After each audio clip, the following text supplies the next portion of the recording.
ఇది వ్యాపారం.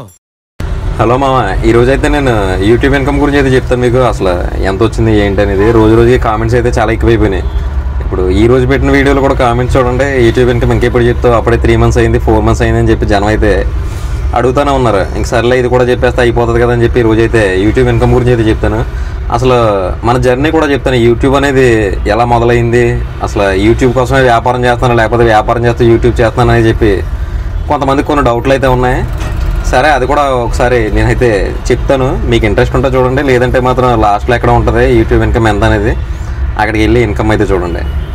ఈ యూట్యూబ్ అనేది ఇప్పుడు కాదు మామ, నేను మొదలుపెట్టి ఒక 1.5 year పైన అవుతుంది. 1.5 year బ్యాక్ అయితే నేను ఇది మొదలుపెట్టాను. మా ఫ్రెండ్ ప్రసన్న అని చెప్పి ఆడు నేను కలిపి ఈ యూట్యూబ్ అయితే మొదలుపెట్టాను. నేను మొదలుపెట్టిన తర్వాత అసలు అప్పుడు అనుకున్న కంటెంట్ ఏంటంటే ఇది కాదు, వెజిటేబుల్స్ ఇది ఇవన్నీ కాదు.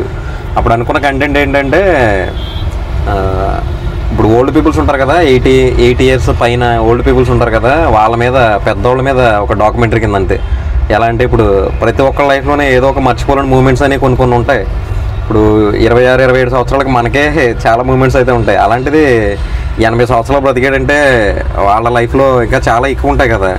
అవి కూడా ఏంటంటే మళ్ళీ ఓల్డ్, బాగా పూర్వం ఏం జరిగింది, వాళ్ళ లవ్ స్టోరీలు, వాళ్ళ ఫ్యామిలీకి సంబంధించి, లేకపోతే కొన్ని ఇన్సిడెంట్లు ఉంటాయి, కొన్ని కామెడీగా ఉంటాయి, కొన్ని ఎమోషనల్గా ఉంటాయి.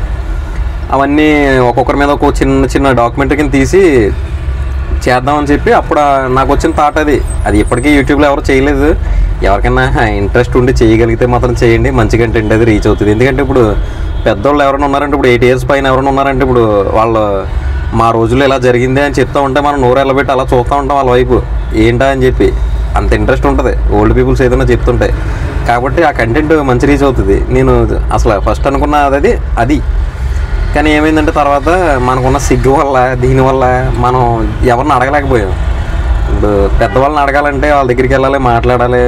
ఎన్ని అడగాలంటే రోడ్డు మీద లేకపోతే ఏదో ఒక ఏరియాలో తీసేటప్పుడు జనం చూస్తారని సిగ్గేసి నేను ఏం చేశానంటే, లోకల్లో తీస్తే వర్కౌట్ అవుతుంది, మనకున్న సిగ్గు వల్ల అవుతుంది ఇది అని చెప్పి మేము మారేడుమిల్లి, రంపచోడవరం అటు సైడ్ ఏజెన్సీలకు వెళ్ళిపోయాను. నేను ఏజెన్సీలకు వెళ్ళిపోతే అటు సైడ్ అయితే మనం ఎవరికి తెలియదు, వీడియో చేసిన మనకి తెలియదు కదా అని చెప్పి నేను అటు సైడ్ వెళ్ళాను. అటు సైడ్ వెళ్ళేసరికి ఏమైందంటే యూట్యూబ్ అనేది మొత్తం కంటెంట్ ఇటు నుంచి ఇటు షిఫ్ట్ అయిపోయింది. నేను అనుకుని మొదలుపెట్టింది ఇది, కానీ అక్కడికి వెళ్ళిన తర్వాత ఏమైందంటే, అక్కడికి వెళ్ళిన తర్వాత నాకు ఇంట్రెస్టింగ్ అనిపించినాయి అవి. నేను ఫస్ట్ టైం చూడడం కదా, గిరిజనులు, వాళ్ళ లైఫ్ స్టైల్, వాళ్ళ పంటలు, వాళ్ళ తిండి, ఇవన్నీ చూసి నాకు కొత్తగా అనిపించింది. నేనేం చేశానంటే షిఫ్ట్ అయిపోయాను కంటెంట్. ఈ కంటెంట్ అనుకున్న దాన్ని నేను మొత్తం ట్రైబల్స్కి వెళ్ళిపోయాను. ట్రైబల్స్ మీద వాళ్ళ లైఫ్ స్టైల్, వాళ్ళ ఫుడ్, వాళ్ళ జీవన విధానం అవన్నీ తీయడం మొదలుపెట్టి అటు సైడ్ షిఫ్ట్ అయిపోయాను నేను. అటు సైడ్ షిఫ్ట్ అయిపోతే అది మనకి పెద్ద రీచ్ లేదంటే ఒక వీడియో రీచ్ అయింది. ఆ వీడియో రీచ్ అవ్వడం వల్ల ఈ రోజు ఇక్కడ నేను కూర్చొని మీతో మాట్లాడుతున్నాను. యూట్యూబ్ ఇన్కమ్ బొక్క అని చెప్పి మీతో మాట్లాడుతున్నాను. నేను కష్టపడ్డాను, అప్పుడు చాలా కష్టపడ్డాను. ఎలా అంటే ఇంటి దగ్గర నుంచి వెళ్ళిపోయి 5 రోజులు ఆ అడవుల్లోనే ఉండి, ఫుడ్ లేకుండా కూడా ఉండేది ఒక్కొక్కసారి అడవుల్లో. అంటే మరి పొద్దున్న ఎప్పుడో వెళ్ళిపోయిన తర్వాత మేము 6 గంటలకు లేచి వెళ్ళిపోయాం. అక్కడ రూమ్లో పడుకునే వాళ్ళం. మేము 6 గంటలకు లేచి వెళ్ళిపోతే మధ్యాహ్నం మాటలు కూడా ఒక్కొక్కసారి ఫుడ్ ఉండేది కదా, వాటర్ కూడా ఉండేది కాదు. అలా వెళ్ళిపోయేవాళ్ళు లోపలికి అడవుల్లోకి, బ్యాగులు పట్టుకుని, కెమెరాలు ఇవన్నీ పట్టుకుని వెళ్ళిపోయేవాళ్ళు లోపలికి అడవుల్లోకి. ఒకసారి ఫుడ్ ఉండేది కాదు. అలా చేసేవాళ్ళు యూట్యూబ్ని. అంటే ఇప్పుడు ఏదో నువ్వు సక్సెస్ అయ్యావు కదా, మానిటైజేషన్ అయింది కదా, నీకు డబ్బులు వస్తున్నాయని చెప్పి బొక్కల సోది అంతా చెప్పగానే అనుకోకండి. ఎందుకంటే నేను నిజంగా ఆ టైంలో అలాగే కష్టపడ్డాను. తిరిగిన తర్వాత వీడియోస్ అయితే చేశాను. ఒక 3 months చేశాను. 3 months చేసిన తర్వాత అసలు వర్కౌట్ అవ్వలేదంటే ఏ వీడియో కూడా పెద్ద రీచ్ ఉండేది కాదు. మనకు కూడా ఆ టైంలో కొన్ని ప్రాబ్లమ్స్ ఉన్నాయి. ఆ ప్రాబ్లమ్స్ వల్ల దీని మీద ఎక్కువ టైం స్పెండ్ చేయలేకపోయాను. నేను స్పెండ్ చేస్తే ఏదో అయ్యాను, కానీ నేను స్పెండ్ చేయలేక ఆ టైంలో దీన్ని వదిలేసాను. కానీ అప్పుడు నేను దీని గురించి గట్టిగానే ఖర్చు పెట్టాను. 1,50,000 2 లక్షల వరకు ఖర్చు పెట్టాను. కెమెరా కొన్నాను, ట్రైపాడ్లు, మైక్లు, ఆల్రెడీ మీకు చెప్పాను. కెమెరాలో ట్రైపాడ్లు, మైక్లు, ఇంకా చాలా ఎక్విప్మెంట్ కొన్నాను దీనికోసం. ప్రతిదీ ఏది అవసరమైతే అది కొన్నాను. తిరిగాను. 3 months తిరగడం అంటే మెయింటెనెన్స్ ఏం తక్కువేం అవ్వదు. మనం ఎక్కడికో వెళ్ళి రూముల్లో ఉండి వీడియోలు తీయడం అంటే మాటలు కాదు. అవన్నీ చేసిన తర్వాత ఇది వర్కౌట్ అవ్వలేదు. 3 months చేసిన తర్వాత నాకు ప్రాబ్లమ్స్ వల్ల వదిలేసింది దీన్ని.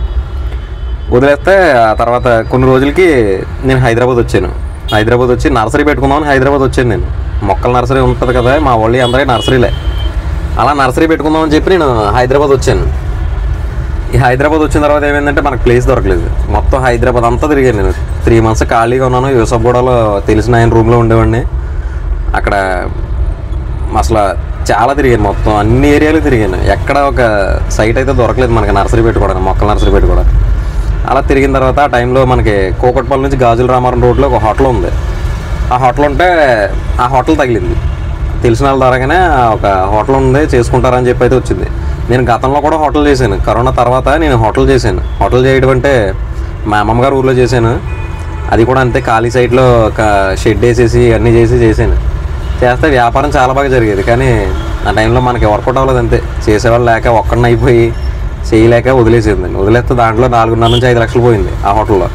ఈ హోటల్ పిచ్చి ఏంటంటే నాది 2012 నుంచి కూడా హోటలే. 10th చదివాను నేను. 10th క్లోజ్, ఇంకా చదవలేదు. 10th తర్వాత నుంచి కూడా హోటల్ ఫీల్డే. మా బాబాయ్ వాళ్ళు కాంట్రాక్టులు చేసేవారు, దాంట్లో చేశాను. తర్వాత మళ్ళీ నేను అదే పని మళ్ళీ బయట చేశాను, బయట వాళ్ళ దగ్గర చేశాను మండపేటలో. ఇవన్నీ చేసిన తర్వాత మనకి ఈ హోటల్ పిచ్చి ఉండేది కొంచెం. అంటే చేతిలో వర్క్ ఉంది కదా, నేను మాస్టర్, నేను చేతిలో వర్క్ ఉంది కదా అని చెప్పి నేను పెట్టేవాడిని. పెడితే కూకట్పల్లిలో కూడా పెట్టాను. కూకట్పల్లిలో పెడితే ఏమైందంటే అది కూడా సేమ్ మళ్ళీ ఇలాగే ఒక 3 months చేశాను. అడ్వాన్స్లు కట్టించి 3 months చేశాను. 3 months చేసిన తర్వాత దాని నుంచి ఇన్కమ్ పోయి, అదే ఇన్కమ్ రాకుండా చేతి ఒక 60-70 వేలు పోయేది నెలకి. 3 months చేసేసరికి చేతి దగ్గర 1,50,000 2 లక్షల వరకు పోయింది. అయ్యి బాబు, ఇదేంట్రా బాబు, ఇది డబ్బులు రావడం పక్కకు పెట్టి మన జీతాలు రావట్లేదు, ఏమీ రావట్లేదు, మళ్ళీ తిరిగి మళ్ళీ దానికి 60-70 చేతి పెట్టాల్సి వస్తుంది, ఇది వర్కౌట్ అవ్వదని చెప్పి తీసాను. అది కూడా తీసేసి ఆ తర్వాత హైదరాబాద్లో ఇక్కడ మా నర్సరీ దగ్గర కూరగాయల షాప్ పెట్టాను. కూరగాయల షాప్ పెడితే అది కూడా చాలా బాగా అమ్మేది. 5,000 నుంచి 6,000 అమ్మేది. 5,000 నుంచి 6,000 అంటే కూరగాయలు మంచి వ్యాపారం. అంటే కనీసం మనకి అన్ని ఖర్చులు పోయి 1,500 నుంచి 2,000 ఎలా లేదన్నా మార్జిన్ ఉంటుంది, అమ్మేది. అయినా కానీ అప్పుడు కూడా కొన్ని ఇబ్బందుల వల్ల అది కూడా తీసేయాల్సి వచ్చింది. ఆ కూరగాయల షాప్ ఉన్న టైంలోనే మర్చిపోయిన. ఆ కూరగాయల షాప్ కంటే ముందు నేను జ్యూస్ షాప్ వేసాను. జ్యూస్ షాప్ వేస్తే ఆ జ్యూస్ షాప్ కూడా ఏమైందంటే మా వాళ్ళు అదే మేము ఎండాకాలంలో వేస్తాం, 4 months 5 months చేస్తాం అంతే. నేను ఫస్ట్ టైం వేసాను. ఫస్ట్ టైం వేస్తే అదేమైందంటే దాంట్లో కూడా ఏం రాలేదు, డబ్బులు రాలేదు. కానీ దానికి సరిపోయేది అంతే, లాస్ రాలేదు, అలాగే మనకి చేతికి డబ్బులు రాలేదు. అది అలా సరిపోయేది, వెళ్ళిపోయేది అంతే, డబ్బులు ఏం మిగలలేదు. మళ్ళీ నేను అన్నీ, మనమే పెద్ద రిచ్ ఏం కాదు ఇవన్నీ చేయడానికి. ఇవన్నీ కూడా అప్పులు చేసి ఇవన్నీ స్టార్ట్ చేశాను. మన అదృష్టం ఏంటంటే నన్ను నమ్మేవాళ్ళు ఎక్కువ. మా చుట్టాలు అవన్నీ, మా చిన్నమ్మలు అసలు నిజంగా దేవతలలో. ఎందుకంటే ఇప్పుడు ఇది వచ్చింది కాబట్టి చెప్తున్నాను. నిజంగా వాళ్ళ స్తోమతకు మించి నాకు అప్పులు ఇచ్చారు. మా చిన్నమ్మ, మా అమ్మమ్మ, మా అత్తాళ్ళు, మా మాయాళ్ళు, మొత్తం మా అమ్మమ్మ తరపు వాళ్ళు అందరూ కూడా నన్ను చూసి నన్ను చాలా బ్లైండ్గా నమ్ముతారు. వాళ్ళు అంటే ఏదో ఒకటి సాధింతా, ఏదో ఒకటి చేస్తాడని ఒక చిన్న నమ్మకం వాళ్ళకి. వాళ్ళ స్తోమతలకు మించి అప్పులు ఇచ్చారు నాకు. ఇవన్నీ కూడా వాళ్ళ డబ్బులతో చేసినవే. ఇప్పుడు ఈ వ్యాపారాలు మా బావ మెయిన్, మా బావ ఆయన కోర్మిల్లి అన్నవరం అని మా బావ. ఆయన కూడా అసలు ఎలా అంటే ఏదైనా అవసరం మనకు ఫోన్ చేస్తే డబ్బులు వేస్తారు, అంతలా సపోర్ట్ చేశారు నన్ను. అంటే మన టైం బ్యాడ్ అయ్యి మన దరిద్రం అంతే, మన టైం బాగోక నేను ఇలాగ అన్ని వ్యాపారాలు పోయాను. కానీ మనకైతే చాలా హెల్ప్లు చేశారు అందరూ కూడా. కొంతమంది అయితే చెప్పలేదు, కానీ వాళ్ళు కూడా చాలా హెల్ప్లు అయితే చేశారు నాకు. కానీ నేను నిలబెట్టలేదు అంటే అది నిలబడలేదు. నేను ఏది చేద్దామన్నా నేను కష్టపడే చేశాను, అన్నీ కూడా ఏది నిలబడలేదు. వ్యాపారాలు అన్నీ పోయినాయి.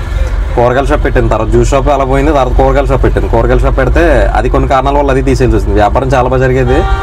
మా అమ్మ మా నాన్న హైదరాబాద్లో ఉండలేక, ఏదంటే మరి సరైన ఇన్కమ్ లేదు, చేసేదేం లేదు కదా, మా నాన్న మా అమ్మ వెళ్ళిపోతే కూరగాయల షాప్ కూడా తీసేయాల్సి వచ్చింది. అదే టైంలో నేను ఆటో కొన్నాను. ఈ ఆటో ఎలా కొన్నానంటే ఆ కూరగాయల షాప్కి కిరాయిలకి వెళ్ళేవాడిని నేను. కిరాయిల కంటే మనకి కూరగాయలు తెచ్చుకోవడానికి ఆటో కిరాయి పెట్టుకుని వెళ్ళేవాడిని. వాళ్ళు ఏంటంటే నేను పొద్దున్న 6 గంటలకి మార్కెట్కి వెళ్దామని ఫోన్ చేసి రెడీ అయ్యి కూర్చుంటే 7ంటికి 7:30కి వచ్చేవారు వాళ్ళు. ఇప్పుడు సరే 7:30కి వచ్చారులే అనుకుని ఏదో ఒకటి మార్కెట్కి వెళ్ళిన తర్వాత ఇప్పుడు ఒక షాప్లో కొనలేం కూరగాయలండి. అన్ని షాపుల్లో ఒక షాప్లో దొరకవు కదా మనకు కావాల్సినవి. మనమేమో షాప్లో ఆ షాప్ అలా తిరిగేవాళ్ళం. తిరిగితే ఆడేమో ఒక షాప్లో కొనుక్కోండి, లేకపోతే అన్ని షాపులో అయితే మాకు తిరగడానికి అవ్వదు, కిరాయి సరిపోవట్లేదు, అలా అయితే కిరాయి సరిపోదండి, కిరాయి ఎక్కువ ఇవ్వండి, అది ఇదని మాట్లాడేవారు. ఇడమ్మ ఇది ఎక్కడ కూడా రావు, మనకు అలా డబ్బులే రావట్లేదురా దీంట్లో అంటే మళ్ళీ వీడికేమో డైలీ 800-1000 రూపాయలు కిరాయి ఇవ్వాల్సి వస్తుంది, ఇవన్నీ వేస్ట్. ఇంకా మనం కొనేయాలి ఆటో, కొనేసి వీడికి ఇచ్చేది ఏదో రోజుకి 300-400 పక్క పెడితే ఈఎంఐ కట్టేచ్చు, ఒక 50,000 ఎక్కడ దుక్కుని అప్పు తెచ్చి ఆటో కొనేచ్చు అని చెప్పి లెక్కేసి ఆటో కొనేసాను. కొనేస్తే 95,000 డౌన్ కట్టాలి, దీనికి 50,000 మన దగ్గర ఉన్నాయి కట్టేసాను, ఇంకా 45,000 కట్టాలి. 50,000 కట్టేసి ఆటో తెచ్చేసాను. మనకు ఆటో రాదు ఇది అప్పటికి. ఆటో రాకుండానే దీన్ని తెచ్చి ఒక్క రోజులో నేర్చేసుకున్నాను నేను, ఎందుకంటే నాకు చేతకు అలవాటు, దానివల్ల ఒక్క రోజులో ఆటో వచ్చేసింది. లైఫ్లో ఇప్పుడు ఆటో కొంటారని నాకు అసలు ఎంత బాట కూడా లేదు, అలాంటిది ఆటో కొన్నాను. లక్ష్మీదేవిది నిజంగా. ఎందుకంటే మనం ఈరోజు ఈ స్టేజ్లో ఉండి, అంటే పెద్ద గొప్ప స్టేజ్కి ఏమి వెళ్ళిపోలేదు, అంటే ప్రజెంట్ ఒక మనశ్శాంతిగా ఉంది. అప్పులు ఇవన్నీ బొక్క ఏదో రకంగా తీర్చిపడేచ్చలే, ఇదేం పెద్ద విషయం కాదన్న ఒక ధైర్యం వచ్చేసింది. అందుకని ఇది చెప్తున్నాను, ఈ బండి అయితే మనకు లక్ష్మీదేవి నిజంగా చాలా కలిసి వచ్చింది ఇది. మరి ముందు ఓనర్కి ఏం చేసిందో నాకు తెలియదు, కానీ మనకైతే మాత్రం లక్ష్మీదేవి ఈ బండి బాగా కలిసి వచ్చింది. కొన్నాను నేను, కొనేసి ఒక రోజులో నేర్చుకుని తిరిగేసాను. ఫస్ట్ ఉల్లిపాయల వ్యాపారం కోసం కొన్నాను. ఇది కూరగాయల షాప్ అలాగ ఉంది కదా, అక్కడ అమ్ముతున్నారు కదా, మనం కూడా ఖాళీగా ఉండడం ఎందుకు, మనం తిరిగి ఉల్లిపాయలు అమ్ముదామని కొన్నాను. ఇది నేను మా ఫ్రెండ్ ఎక్కడ ఉంటాడు సాయి అని చెప్పి ఆడు నేను కలిపి చేసాను ఉల్లిపాయల వ్యాపారం. మలకపేట వెళ్ళి డైరెక్ట్గా లాట్లు పాడేసి వేలంపాటలో పాడేసి బస్తాలు మొదలుపెట్టి చేసేవాళ్ళం ఉల్లిపాయల వ్యాపారం. కానీ మార్జిన్ చాలా చిన్నగా ఉంటుంది అందులో. ఎలా అంటే ఇప్పుడు కేజీకి 10 రూపాయలు కూడా మార్జిన్ ఉండదు. ఖర్చులన్నీ కలుపుకుంటే ఒక 7 రూపాయలు 8 రూపాయలు మార్జిన్ వస్తుంది. కేజీగా 5, 6 అంతే, అంతకుమించి మార్జిన్ ఉండదు ఉల్లిపాయల వ్యాపారం. ఎందుకంటే పోటీ బాగా ఎక్కువ ఉంటుంది, పెద్దగా మార్జిన్ ఉండదు. కానీ మేము రోజుగా 5 బస్తాల నుంచి 8 బస్తాల వరకు అమ్మేసేవాళ్ళం డైలీ. అయినా కానీ పెద్దగా మిగిలేదు కాదు. అంటే మనిషికి అన్ని ఖర్చులు పోయి పొద్దున్న సాయంత్రం దాకా ఆటో తిరిగి ఉళ్ళు అలసిపోయేలా తిరిగితే నైట్ 1000 రూపాయలు రావడం కూడా కష్టమయ్యేది ఒక రోజు మనిషికి. ఆటో ఖర్చులు, డీజిల్ ఇవన్నీ పోయి ఇది వర్కౌట్ అవ్వట్లేదు. ఆ టైంలో బయట ఒక ఆయన బీరకాయలు అమ్ముతుండో చూశాను నేను. ఆ ముందు 2 రోజుల ముందు ఎప్పుడు నేను మార్కెట్కి వెళ్ళాను, బీరకాయ బాగా డెడ్ అయిపోయింది. 12-15 రూపాయలు ఎంత ఉంది, బయట 30కి అమ్ముతున్నారు. లాట్ పెట్టి ఆటో మొత్తం పేసి అమ్మేస్తుంటే నేను చూశాను ఫస్ట్ సారి. ఈ అమ్మ ఇదేదో బాగానే ఉంది, మార్కెట్కి ఇంత రేటుకి లేదు కదా, ఒకసారి ట్రై చేద్దాం అని చెప్పి అప్పుడు తర్వాత రోజు మార్కెట్కి వెళ్ళి ఒక 5 బాక్సులు ఎంతో బీరకాయ కొన్నాం. బీరకాయ కొని వేసాను బండి మీద, వేసేసి అమ్మేసాం. సాయంత్రం 5 గంటలకు క్లోజ్ అయిపోయింది వ్యాపారం. మనిషికి వచ్చి అప్పుడు 2000-2200 వచ్చింది సంథింగ్ ఆ రోజు. అసలు మర్చిపోలేనది. 2000-2200 వచ్చేసరికి అమ్మాయి ఏదో గోల్డ్లో ఉంది వ్యాపారం అని చెప్పి ఆ రోజు నుంచి ఈ రోజు వరకు ఈ వ్యాపారం వదలలేదు. కూరగాయల వ్యాపారం అంటే ఇలాగే మనం బల్క్ కింద కొనడం, తెచ్చేయడం, అమ్మేయడం, ఇదే వ్యాపారం. అలా చేశాను. చేస్తే నాకు మిగిలేదు కదా. అయినా అంటే అన్ని రోజులు ఒకలా ఉండవు కదా, అన్ని రోజులు 2000-3000 రాదు. మధ్యలో 2 రోజులు బ్రేక్ అయిపోయింది. ఇప్పుడు అంటే యూట్యూబ్ వల్ల డైలీ ఏదో మార్కెట్కి వెళ్ళడం, కూరగాయల రేట్ ఎక్కువైతే ఇప్పుడు ఫ్రూట్స్కి వెళ్ళి చేయడం, ఇలా ఏదో ఒకటి చేస్తూ వీడియోస్ కోసం వ్యాపారం చేస్తున్నాను, ఆగట్లేదు. కానీ అప్పుడు అలా కాదు, కూరగాయలు ఒకసారి రేట్ ఉండేది, ఒకసారి తెచ్చిన సరికి ఒక 2 రోజులు అమ్మాల్సి వచ్చేది. ఇందులో కూడా చాలా ఇబ్బందులు ఉంటాయి మీకు. నాకంటే ఏదో జరుగుతుంది కానీ వ్యాపారం, అందరి వ్యాపారాలు మనలా జరుగుతాయి, మనకులాగా అందరికీ 3,000-4,000 లాభాలు వస్తాయని ఉండదు. ఇప్పుడు నాకు కూడా రావట్లేదు. నేను గట్టిగా లాభాలు చూసి ఒక 20 రోజులు పైన అవుతుంది. 4,000-5,000 లాభాలు చూసి ఒక 20 రోజులు పైన అవుతుంది. ఇదంతా కూడా మెయింటెనెన్స్ పోతా ఉంది అంతే, పెద్ద ఏం మిగలట్లేదు మనకు కూడా. అప్పుడు నాకు గడిచేది కాదు. మనకేమో ఇక్కడ హైదరాబాద్లో ఖర్చులు ఎక్కువ, మెయింటెనెన్స్ తెలిసిందే కదా. నాకేం పెళ్ళి 2 పిల్లలు అంటే ఇంటి రెంట్ కట్టాలి 9,000, ఈ ఆటో ఈఎంఐ కట్టాలి 11,000, ఇక్కడికి 20 అయింది. ఇది కాకుండా పిల్లలకి డైపర్లు, పాలు, కరెంటు బిల్లు, గ్యాస్, కూరగాయలు, రైస్, ఇంకా లెక్కేసుకుంటూ వెళ్ళిపోతే అసలు మీకు మెయింటెనెన్స్ ఎంత అవుతుందో. ఫ్యామిలీసే కాబట్టి ఇప్పుడు ఫ్యామిలీ ఉంటే ఇంట్లో క్లియర్గా మీకు అర్థమైపోతుంది ఎంత మెయింటెనెన్స్ అవుతుంది అనేది. హైదరాబాద్ అంటే ఇంకొక రూపాయి ఎక్కువ అవుతుంది మెయింటెనెన్స్ అనేది. ఇవన్నీ చూసుకునేసరికి మిగిలేదు కాదు. ఆ టైంలో ఇంకా మా అమ్మ మా నాన్న ఒకటే గొడవ, ఇది ఇక్కడ హైదరాబాద్లో మనం ఉండలేము, ఇక్కడికి వచ్చి కూడా నువ్వు అప్పు అయిపోయావు, ఇంకా నీకు కలిసి రాదు, ఇంకా ఊళ్ళోకి పోయి ఏదో ఒకటి చేసుకుందాం, తక్కువ వచ్చినా కానీ ప్రశాంతంగా ఉంటుంది, ఇంత అద్దులో ఇంత మెయింటెనెన్స్లో ఉండవు, ఊరు వెళ్ళిపోదాం అన్నారు. ఊరు వెళ్ళిపోదాం అంటే ఇదంతా ఇప్పుడుగా 3 months బ్యాక్ జరిగింది, 3-4 months బ్యాక్ అంతే. వెళ్ళిపోదాం అన్నారు. వెళ్ళిపోదాం అంటే ఈలోపు మా అమ్మ, మా బావ, కోర్మిల్లి మా బావ అని చెప్పాను కదా, ఆయన తిట్టారన్నమాట. నీకు మొక్కులు పెట్టుకుని, మొక్కులు ఉన్న వాళ్ళకి బెస్ట్ ఎగ్జాంపుల్ ఇది నేను. అంటే ఒక నమ్మకం, ఈ నమ్మకంలో ఈ నమ్మకం ఉన్న వాళ్ళకైతే ఇది బెస్ట్ ఎగ్జాంపుల్. నాకు తిరుపతి మొక్కులు ఉన్నాయి, 3 సంవత్సరాల నుంచి మొక్కులు ఉన్నాయి. నాకు పెళ్ళి అయిన దగ్గర నుంచి, పెళ్ళి అవుతే మొక్కు, అమ్మాయికి మొక్కు, బాబు పుడితే మొక్కు, అన్ని మొక్కులు ఉన్నాయి. అన్నీ జరిగిన తర్వాత కూడా మనం మొక్కులు తీసుకోవడానికి వెళ్ళలేదు. కొన్ని ఇబ్బందులు, తర్వాత వెళ్ళకూడదు, మా తమ్ముడు చనిపోవడం, తర్వాత అదొకటి ఇబ్బంది, తర్వాత మళ్ళీ మా ఆవిడ ప్రెగ్నెంట్, అది ఇబ్బంది. ఆ తర్వాత క్లియర్ అయిపోయిన తర్వాత కూడా నేను వెళ్ళలేదు. ఇంకా అది అలా బ్రేక్లు పడిపోతుందో ఈ ఇబ్బందులన్నీ అని చెప్పి ఇంట్లో వాళ్ళు నమ్మకం. అలాగా మా బావ వాళ్ళు కూడా తిట్టారు, మొక్కు తీర్చేసుకొని చెప్పి. మా బావ అప్పుడు 50,000 ఇచ్చాడు ఆటోకి దేనికో కట్టడానికి. దాంట్లో ఒక 15,000 మిగిల్చాను నేను. మిగిలిస్తే ఆ 15,000 పట్టుకుని వెళ్ళాను నేను తిరుపతి వెళ్ళి వచ్చేసాను. మొక్కు తీర్చేసుకున్నాం, మొక్కు తీర్చుకుని ఇంటికి వచ్చేసాం. ఇంటికి వచ్చిన తర్వాత ఒక 3 daysకో 4 daysకో, ఇంకా జుట్టు కూడా మనకు పూర్తిగా రాలేదు అంతే, 3-4 daysకి ఒక వీడియో వెళ్తుంది. నిజంగా దేవుడు పంపినట్టుగానే వెళ్ళింది అది. నిజంగా ఆ వెంకటేశ్వర స్వామి ఏదో మనల్ని బూస్ట్ ఇచ్చినట్టుగా 3-4 daysకి ఆ వీడియో స్లోగా 3,000-4,000 వ్యూస్ వస్తుంది. నేను అప్పుడప్పుడు స్టూడియో ఓపెన్ చేసి చూస్తూ ఉంటాను, యూట్యూబ్ స్టూడియో. అది వెళ్తూ ఉండేసరికి చిన్న హోప్ వచ్చింది లోపల. అంటే ఇది చేద్దామని అసలు ఇంత కూడా థాట్ లేదు నాకు. అంటే ఇది మానిటైజేషన్ అవుతుందా అవదని ఒక చిన్న క్యూరియాసిటీ. అంటే 3,000-4,000 వ్యూస్ డైలీ పెరుగుతూ ఉంది. ఒక కొన్ని రోజులకి, అంటే ఒక 4 రోజులకి 5 రోజులకు అది 60,000 అయింది, 70,000 అయింది, 80,000, 90,000, 1,00,000 అది వెళ్తానే ఉంది. వీడియో ఆగట్లే. ఒక్క స్టేజ్ వచ్చేసరికి 1,30,000 వ్యూస్ వచ్చింది ఆ వీడియో. గుడిసె గ్రామం అని చెప్పి ఒక వీడియో ఉంటుంది నా దాంట్లో, ఇప్పుడు చూడండి, గుడిసె గ్రామం అని చెప్పి. నేను అప్పుడు దాని గురించి కూడా చాలా కష్టపడి తీసాను వీడియో. ఇక్కడ ఏంటంటే పాయింట్ ఏంటంటే, మనం ఏదన్నా పని కష్టపడి చేసామంటే అది మనల్ని వదిలేదు. అది ఏదో ఒక టైంలో మనకి దాని ప్రతిఫలం కనపడుతుంది, ఖచ్చితంగా కనపడుతుంది. ఏదైనా మనం ఒక పని దాన్ని నమ్మి మనం కష్టపడి చేస్తే మనం వదిలేదు. అది ఆ వీడియో వెళ్ళి మానిటైజేషన్ అయిన తర్వాత కూడా నాకు పెద్ద ఎక్సైట్మెంట్ ఏం లేదు. అయ్యింది అంతే, అంతకుమించి ఏం లేదు. ఆ తర్వాత మా వైఫ్ వాళ్ళు అప్పుడు వాళ్ళ ఇంటికి వెళ్ళారు, మా అమ్మ వాళ్ళు ఊరు వెళ్ళిపోయారు. ఒక 10 days తర్వాత 15 days తర్వాత అందరూ వచ్చారు మా ఇంటికి. అదే మా వైఫ్ వాళ్ళు వచ్చేసారు పిల్లలతోటి, మా అమ్మ వాళ్ళు కూడా ఊరు నుంచి వచ్చేసారు. వచ్చిన తర్వాత అదే మాటలో ఇలా మానిటైజేషన్ అయింది ఛానల్ అంటే, మా వైఫ్కి యూట్యూబ్ ఇవన్నీ కూడా మంచి ఇంట్రెస్ట్. ఇంట్లో కూడా ఛానల్ ఉన్నాయి కానీ మంచి ఇంట్రెస్ట్ పడ్డ.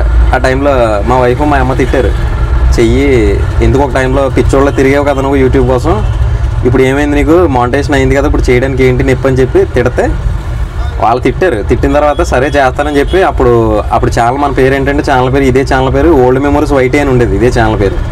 అప్పుడు దీని పేరు మార్చాలని చెప్పి కొన్ని పేర్ల కోసం ఎదుగుతుంటే అప్పుడు కొన్ని పేర్లు అనుకున్నాను నేను, వ్యాపారం చేద్దాం మావా అని కొన్ని పేర్లు అనుకుంటే మా ఆవిడ పక్కన కూర్చుని టక్మని ఇది వ్యాపారం అన్నది. ఇది వ్యాపారం అనగానే నాకు భలే ఫ్లాష్ అయింది. అది దీనమ్మ ఇది పర్ఫెక్ట్గా మన కంటెంట్ కరెక్ట్గా సూట్ అవుతుంది ఇది వ్యాపారం అనేది అని చెప్పి అప్పుడు మా ఆవిడ సలహా ఇస్తే అది తీసుకుని వచ్చి ఇది వ్యాపారం అనే ఛానల్ పేరు పెట్టాను నేను యూట్యూబ్లో. ఇది మన ఓన్ థాట్ ఏం కాదు, ఆ ఒక్కటే అయితే మా వైఫ్కి ఇవ్వాలి క్రెడిట్. అది తీసుకొచ్చి యూట్యూబ్ ఛానల్ పేరు కింద పెట్టాను. పెట్టి చెప్పాను ఇంట్లో ఒక 1 month చేస్తాను వీడియోస్ అన్నీ క్లియర్గానే, అది వర్కౌట్ అవుతుంది లేకపోతే లేదని చెప్పి నేను స్టార్ట్ చేసిన తర్వాత మన దగ్గర ఏమీ లేవు, మైక్ లేదు ఏమీ లేదు, ఒక్క ఫోన్, అది కూడా పాతది ఎప్పుడో 2 years బ్యాక్ ఫోన్. ఇది MI 11i అని చెప్పి ఒక ఫోన్ అంతే, అది కూడా ఐఫోన్లు శాంసంగ్లు కాదు, ఒక ఫోన్ నార్మల్ MI ఫోన్. ఇది ఇప్పటికీ అదే వాడుతున్నాను నేను. ఇప్పుడు మీరు చూసే వీడియో కూడా అందులోదే, క్వాలిటీ చాలా బాగుంటుంది. ఈ MI ఫోన్లో వీడియో తీసి ఫస్ట్ వీడియో పెట్టాను వ్యాపారం గురించి. నేనే స్టార్ట్ చేశానంటే ఇది కంటెంట్ని వ్యాపారం అని స్టార్ట్ చేయలే, వ్లాగింగ్ కింద స్టార్ట్ చేశాను, అందులో వ్యాపారం వస్తుంది కదా అలా లెక్కేసాను. అంటే ఇప్పుడు ఆ టైప్ వీడియోలు చూస్తే మీకు నా పాత వీడియోలు చూస్తే మీకు క్లియర్గా అర్థమవుతుంది. చెప్పులు వేసుకున్న దగ్గర నుంచి నైట్ పడుకునే వరకు కూడా వీడియోలు ఉండేవి. అలా స్టార్ట్ చేసిన ఈ వీడియోస్.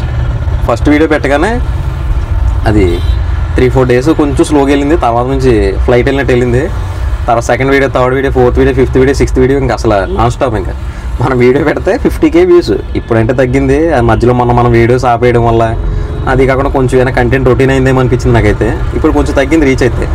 మనం మొన్నటి వరకు అంటే ఒక 15 days ముందు వరకు కూడా వీడియో పెట్టామంటే, 15 days కూడా 10 days ముందు వరకు కూడా వీడియో పెట్టామంటే సాయంత్రం 50K వ్యూస్.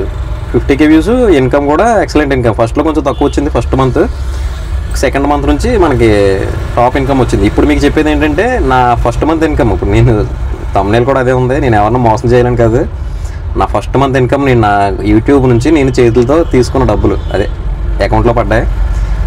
అది మానిటైజేషన్ అయిపోయింది కదా, అప్పటికే మనం మానిటైజేషన్ అయిపోయింది. తర్వాత ఫస్ట్ వీడియో దగ్గర నుంచి మనకు డబ్బులు బాగానే పడ్డాయి. ఇప్పుడు మనకి ఈ ఇన్కమ్ వచ్చి ఈ పక్కన చూపిస్తున్నాను కదా, ఇదిగో ఎంత వచ్చింది. దీంట్లో ట్యాక్స్లు కట్ అయిపోయి మనకు 43 అయితే చేతికి వచ్చింది. 43 అంటే ఇప్పుడు మళ్ళీ ఇది కూడా మళ్ళీ యూట్యూబ్ ఇన్కమ్ డైరెక్ట్ చెప్పకూడదు అది ఇది అంటారు. అంటే ఇప్పుడు నా ఇన్వెస్ట్ ఉన్నాడు కదా, నాకు 1 కోటి రూపాయలు వచ్చినాయి, 30 లక్షలు వచ్చినాయి, 3 కోట్లు వచ్చినాయి అని చెప్తాడు. అంత ఏమీ ఉండదు. ఏమో అయితే ఎంత వచ్చింది ఆ నెల ఇన్కమ్ అయితే ఇది. ఆ తర్వాత ఇదే వచ్చిందని కాదు, ఎందుకంటే ఎక్కువే వచ్చింది. అప్పుడు ఇన్కమ్ అయితే ఇది ఎంత వచ్చింది ఇన్కమ్ అయితే నాకు మీరు చూసారు కదా. ఇది అసలు ఈ యూట్యూబ్ అనేది చాలా చాలా మెరాకిల్ ఇది. అంటే ఇప్పుడు కొంతమంది కష్టపడతారు ఎంతలా అంటే యూట్యూబ్ కోసమే బ్రతుకుతూ ఉంటారు. యూట్యూబ్ కోసం పొద్దున్న లేచిన దగ్గర నుంచి నైట్ పడుకునే వరకు యూట్యూబ్ అని చేస్తూ ఉంటారు. కానీ ఇక్కడ మన హార్డ్ వర్క్తో పాటు మనకి ఇప్పుడు 99% హార్డ్ వర్క్ ఉన్న ఒక 1% లక్ ఉండాలి. ఆ 1% లక్ ఉందంటే 99% హార్డ్ వర్క్కి సమానమే, ఈక్వల్ అది. అవి రెండు. ఆ 1% లక్ లేకుండా 100% కష్టపడే వాళ్ళు కూడా కొంతమందికి రీచ్ లేదు. నేను చూసాను, చాలా ఛానల్ చూసాను, పాపం చాలా కష్టపడైతే చేస్తూ ఉంటారు కానీ రీచ్ ఉండదు. అంటే ఇంకంతే, కొంచెం కంటెంట్ కూడా చూస్ చేసుకుంటే వాళ్ళు మన కంటెంట్లో దమ్ముందంటే మనల్ని యూట్యూబ్లో ఎవరు ఆపలేరు. యూట్యూబ్ అనేది చాలా పెద్ద ప్లాట్ఫామ్. ఇది మనకి చాలా అవకాశాలు ఉంటాయి ఇందులో కూడా.